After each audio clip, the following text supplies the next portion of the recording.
Good afternoon to one and all. எல்லாரும் friends எல்லாத்தையுமே share பண்ணிட்டாங்க. என்ன பாயிண்ட் சொல்கிறது, எல்லாமே ப்ரிப்பேர் பண்ணது எல்லாமே ஒவ்வொருத்தராக சொல்லிட்டாங்க. ஒன்னே ஒன்று மட்டும் சொல்லணும், தமிழ் எக்ஸாம் எலிஜிபிலிட்டி பாஸ் ஆனால் மட்டும்தான் உன்னுடைய இங்கிலீஷ் வேல்யூவேஷன் போகும் அப்படின்னு சொன்னோடனே பயங்கர ஃபெட்டப் ஆயிடுச்சு. ஏன்னா நான் மெட்ரிகுலேஷன் படித்ததுனால தமிழை ரொம்ப கஷ்டப்பட்டு படிக்கிறாள்.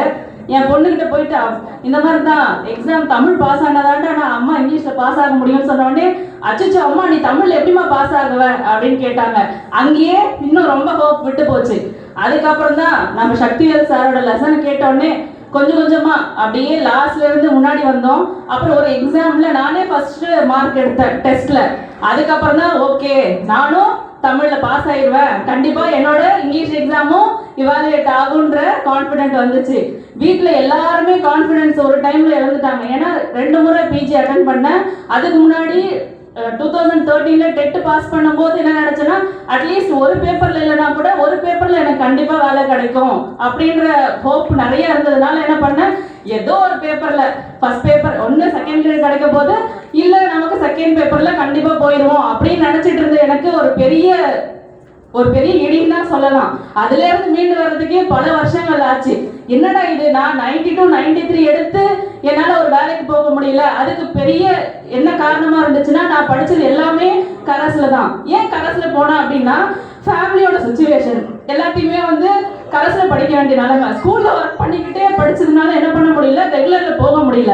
அப்ப நான் ஃபீல் பண்ணேன், அச்சோ ரெகுலர்ல படிச்சிருந்தேன்னா ஒரு வேலை என்ன பண்ணிருக்கலாம், 2013 ஒர்க் பண்ண ஆரம்பிச்சு இப்போ 10 இயர்ஸ் எக்ஸ்பீரியன்ஸை நான் என்ன பண்ணிட்டேன்னா என்னோட வாழ்க்கையில இருந்திருக்கிறேன். இதுக்கப்புறம் எல்லா குழந்தைங்களுக்கும் நம்ம சொல்லணும் எல்லாத்தையுமே ரெகுலர்ல தான் படிக்க வைக்கணும் அப்படின்ற ஒரு தாட் வந்துச்சு. ரெகுலர்ல படிக்காம இருந்ததுனால என்ன ஆச்சுன்னா அந்த 2013 என்னால போக முடியல. அதுக்கப்புறம் பிஜில 2 டைம் அட்டன் பண்ணேன். அந்த 2 டைமும் என்ன ஆச்சுன்னா ஃபேமிலி இஷ்யூஸ், மென்டல் ஸ்ட்ரெஸ். அப்போ 2 டைமும் என்னன்னா நான் பாஸ் ஆகணும், ஏதோ ஒரு வேலைக்கு போகணும், உள்ள போனா போதும் அப்படின்ற மைண்ட் செட்டோட படித்தேன்.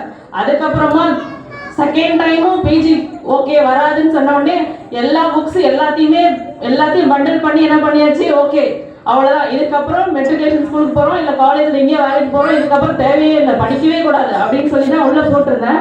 அதுக்கப்புறம் எங்கள் அமலன் சார் இருக்கிறாரு. அவரு தான் ஒரு விதத்தில் எங்கள் ஹஸ்பண்டோட ரிலேஷன் தான். பார்த்தீங்கன்னா ரிலேட்டிவ் எப்பவுமே இன்னொரு ரிலேஷனுக்கு ஹெல்ப்பே பண்ண மாட்டாங்க. ஃபர்ஸ்ட் என்ன நினைப்பாங்க, எவன் வந்தாலும் வரலாம், ஆனால் எங்கள் சொந்தக்காரர் மட்டும் வந்துடவே கூடாதுன்னு நினைப்பாங்க.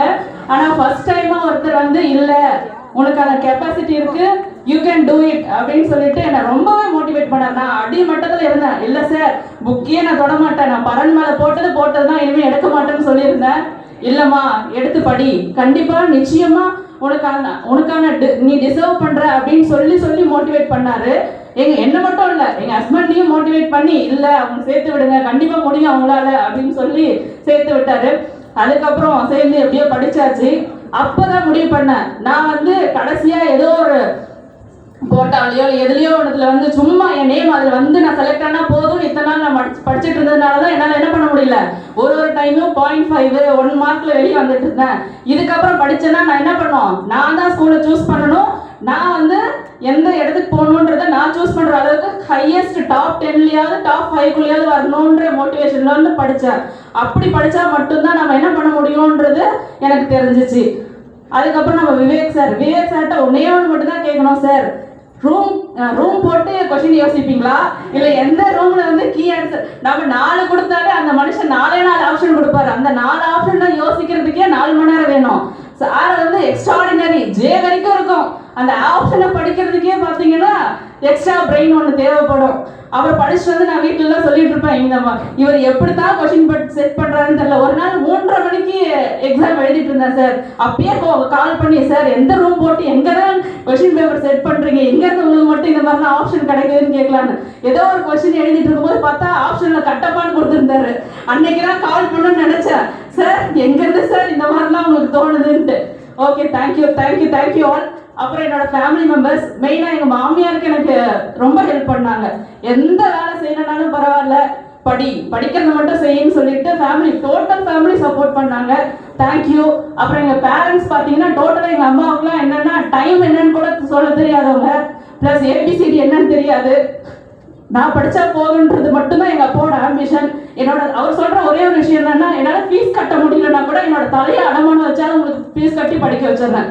படிக்க வைக்கிறது ஒன்று மட்டும்தான் நான் செய்வேன், அதை வச்சு நீங்கள் ஏதாவது பண்ணிக்கோங்க அப்படின்னு சொல்லுவார். அதை தான் அவர் செஞ்சார். அதுக்கு ரொம்ப நன்றி. தேங்க்யூ. அருமையாக பேசின அருள்மொழி அவர்களுக்கு நன்றி. அடுத்ததாக